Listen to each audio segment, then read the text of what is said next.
William Afton, the man behind the slaughter. In the novels, he searches for the key to everlasting life. And in the games, well, he seems to have found it. But is that really the case? Or has William gotten himself into a bit of a paradox? That's what we're exploring today.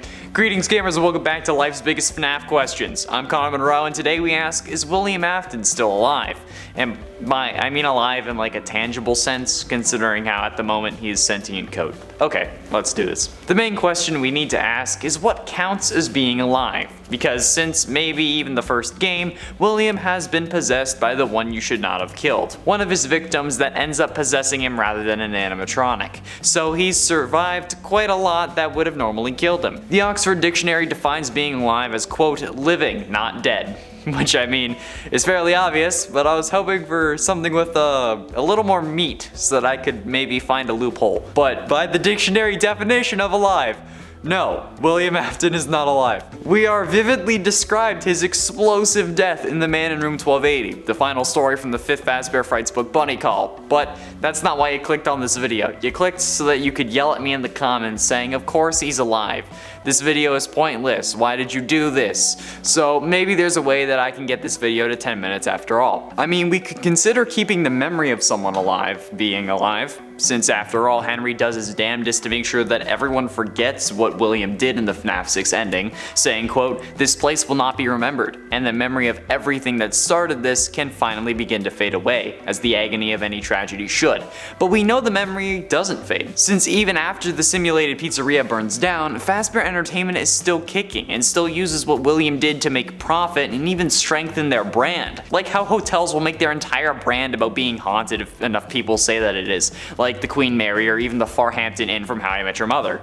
They made a whole virtual reality game revolving around William's axe, which features an AI version of him in the form of Springtrap, not even talking about the Spirit Code version of Glitchtrap. And with the special delivery service, they are also actively shipping out recreations of Springtrap to everyone, even going so far as to make alternate versions like Toxic Springtrap, Clown Springtrap, and The Curse, which I have to admit is probably the most fitting name for the Fazbear Entertainment to give this character. But to them, it isn't a character. He's a real person, a real serial killer.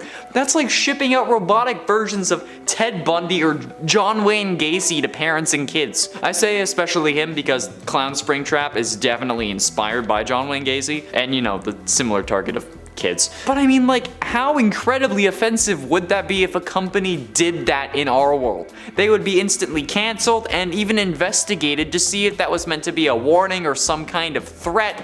But from what we know, nothing of the sort has happened to Fazbear Entertainment. And let's be honest, I don't think the Oxford Dictionary takes into account extreme agony possession as a contributing factor when talking about how someone is alive. So does being a sentient AI count as being alive?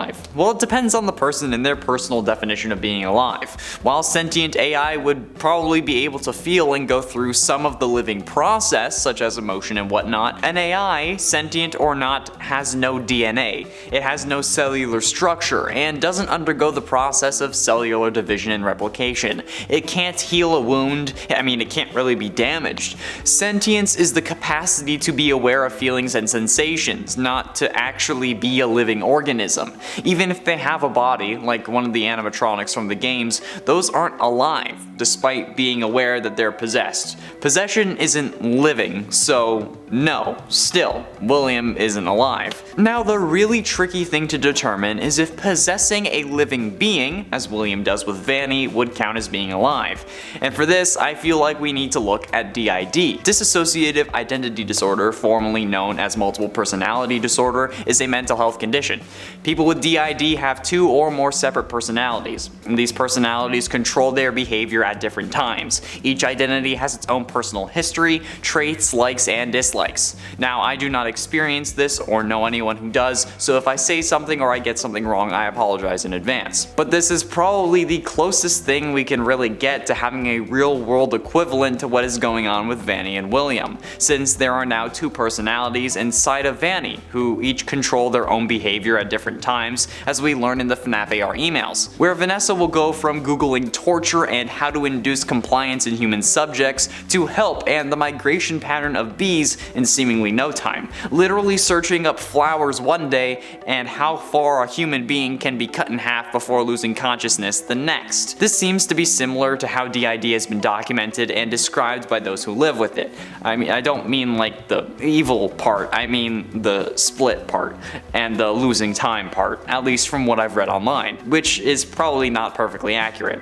So while these personalities aren't born from the same mind, they certainly share the same space. Both personalities though, while not having separate bodies, would be considered alive since they have DNA and experience cell division and replication, even if it's not all the time. So in that way, William is considered alive while present in Vanny's mind, but not alive as his coded form of glitch trap, or even if he ends up transferring his code into a robot at the end of Security Breach, as has been hinted at with the arm in the end of the gameplay trailer. There we have it, friends. Is William Afton alive?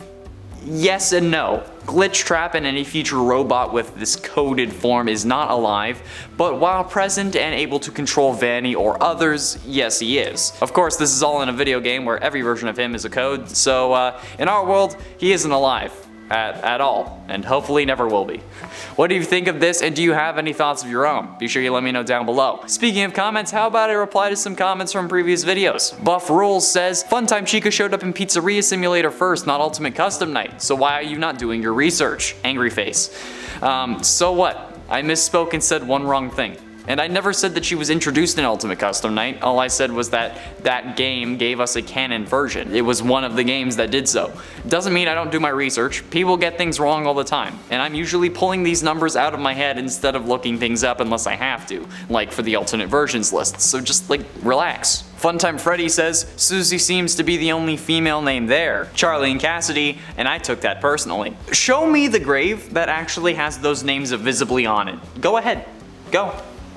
Exactly. Both Charlotte and Cassidy's graves have no names visible on them, meaning that Susie's grave is the only one with a visible female name. So I'm not wrong. How dare you doubt your king? Reboot Plays says, the crying child is William's soul. The reason why his head was crushed was from the spring locks getting wet from his tears.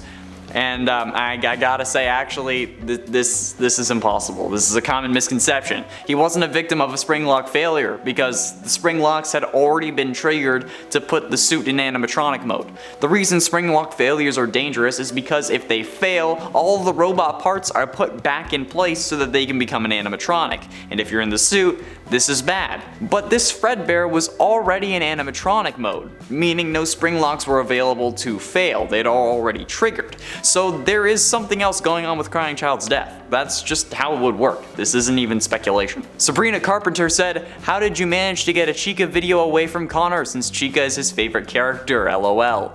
First of all, I love your music and you're very pretty. Wait. It's not that Sabrina Carpenter? Oh, that's awkward. Anyway, the reason it got away from me was because I couldn't write that list on my day off, so I had to give it to Amanda. I would have done it if I could, though. Chica's not my favorite character though. Grim Foxy for sure. Joe said, your arms are small, but your neck is hella big. What is it with all these comments about my neck? Like, I'm not freaking Candace from Phineas and Ferb. Like, what? This happens when I live stream, it happens in my own personal channel comments. Why the living are people commenting about my neck? Like, should I start like a neck only fans page or something? Like, I don't know. That's all the time we have for comments today. Thank you all so much for watching. I have been and shall remain Connor Monroe, and I'll see you in another video.